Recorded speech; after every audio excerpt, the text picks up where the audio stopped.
So I have to admit that today, even 12 years after graduation, I'm still insecure about my own worthiness. I have to remind myself today, you are here for a reason. Today, I feel much like I did when I came to Harvard Yard as a freshman in 1999, when you guys were, to my continued shock and horror, still in kindergarten. I felt like there had been some mistake, that I wasn't smart enough to be in this company, and that every time I opened my mouth, I would have to prove I wasn't just a dumb actress. So I start with an apology. This won't be very funny. I'm not a comedian, and I didn't get a ghostwriter. But I am here to tell you today, Harvard is giving you all diplomas tomorrow. You are here for a reason. Sometimes your insecurities and your inexperience may lead you to embrace other people's expectations, standards, or values.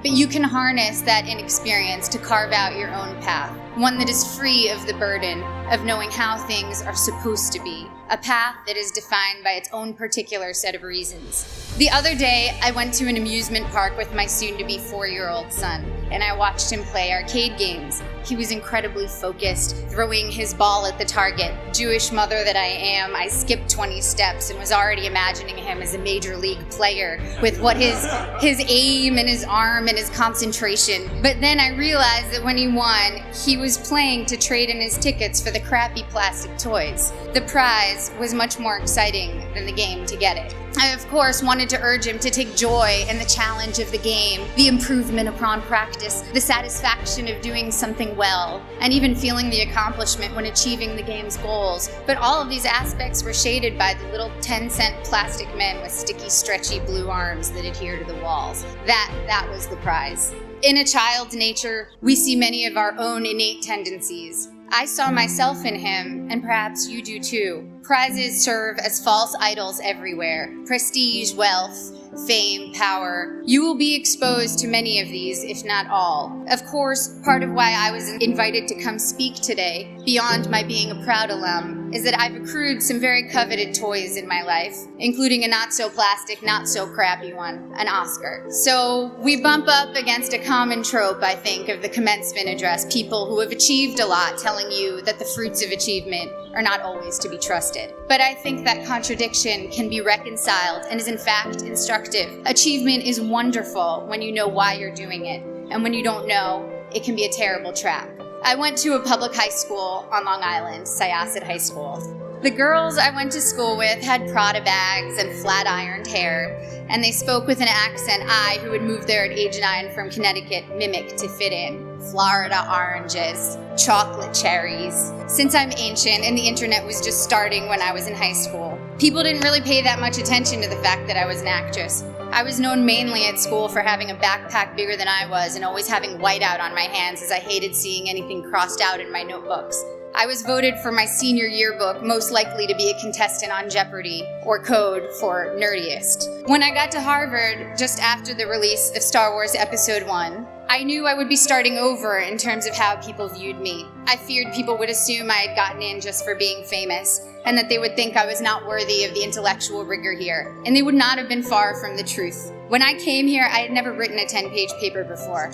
I'm not even sure I'd written a 5-page paper. I was alarmed and intimidated by the calm eyes of fellow students who came here from Dalton or Exeter, who thought that compared to high school, the workload here was easy. I was completely overwhelmed and thought that reading 1,000 pages a week was unimaginable, that writing a 50-page thesis was just something I could never do. I had no idea how to declare my intentions. I couldn't even articulate them to myself. I'd been acting since I was 11, but I thought acting was too frivolous and certainly not meaningful. I came from a family of academics and was very concerned with being taken seriously. In contrast to my inability to declare myself, on my first day of orientation freshman year, 5 separate students introduced themselves to me by saying, "I'm going to be president. Remember I told you that." Their names, for the record, were Bernie Sanders, Mark Rubio, Ted Cruz, Barack Obama, and Hillary Clinton. In all seriousness, I believed every one of them. Their bearing and self-confidence alone seemed proof of their prophecy, where I couldn't shake my self-doubt. I got in only because I was famous. This was how others saw me. It was how I saw myself. Driven by these insecurities, I decided that I was going to find something to do at Harvard that was serious and meaningful, that would change the world and make it a better place.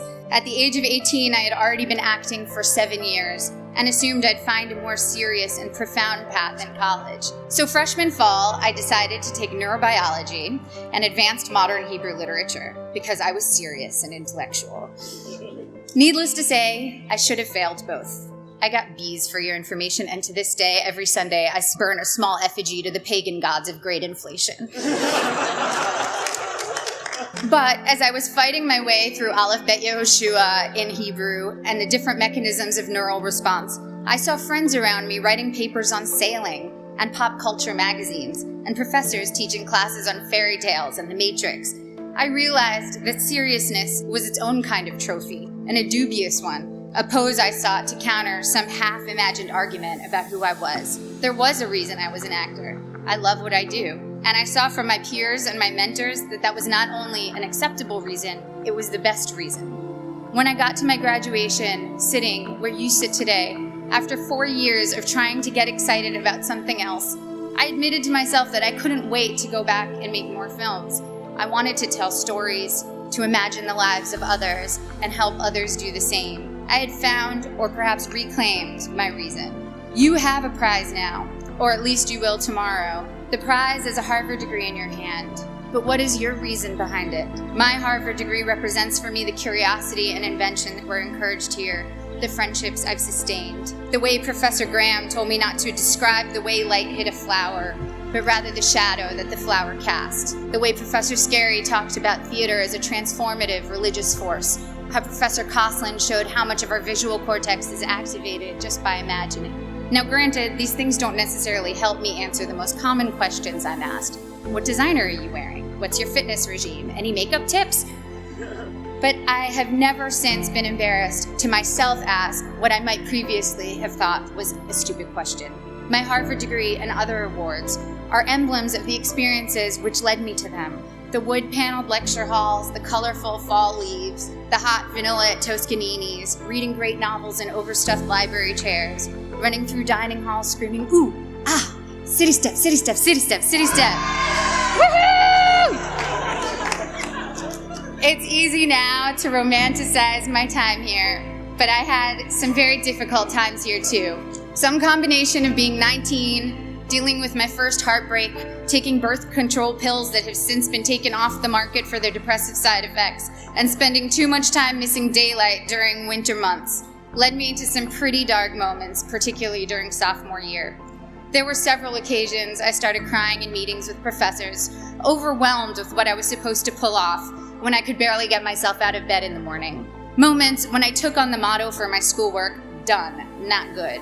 If only I could finish my work, even if it took eating a jumbo pack of Sour Patch Kids to get me through a single 10-page paper. I felt that I had accomplished a great feat.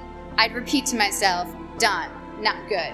A couple of years ago, I went to Tokyo with my husband, and I ate at the most remarkable sushi restaurant. I don't even eat fish, I'm vegan, so that tells you how good it was. Even with just vegetables, this sushi was the stuff you dream about. The restaurant had 6 seats. My husband and I marveled at how anyone could make rice so superior to all other rice. We wondered why they didn't make a bigger restaurant and be the most popular place in town. Our local friends explained to us that all the best restaurants in Tokyo are that small and do only one type of dish, sushi or tempura or teriyaki, because they want to do that thing well and beautifully. And it's not about quantity, it's about taking pleasure in the perfection and beauty of the particular.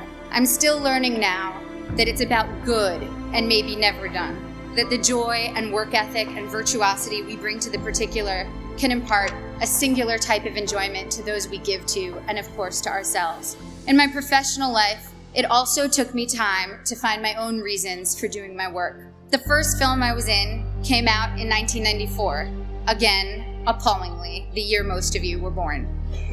I was 13 years old upon the film's release, and I can still quote what the New York Times said about me verbatim. Ms. Portman poses better than she acts. The film had a universally tepid critical response and went on to bomb commercially. That film was called The Professional, or Leon in Europe. And today, 20 years and 35 films later, it is still the film people approach me about the most, to tell me how much they loved it, how much it moved them, how it's their favorite movie. I feel lucky that my first experience releasing a film was initially such a disaster by all standard measures. I learned early that my meaning had to be from the experience of making the film and the possibility of connecting with individuals, rather than the foremost trophies of my industry, financial and critical success. And also that those initial reactions could be false predictors of your work's ultimate legacy. I started choosing only jobs I was passionate about and from which I knew I could glean meaningful experiences. This thoroughly confused everyone around me, agents, producers, and audiences alike. I made Goya's Ghosts, a foreign independent film, and studied art history, visiting the Prado every day for 4 months as I read about Goya and the Spanish Inquisition. I made V for Vendetta, a studio action movie for which I learned everything I could about freedom fighters who in other eyes might be called terrorists, from Menachem Begin to the Weather Underground. I made Your Highness, a pothead comedy with Danny McBride, and laughed for 3 months straight.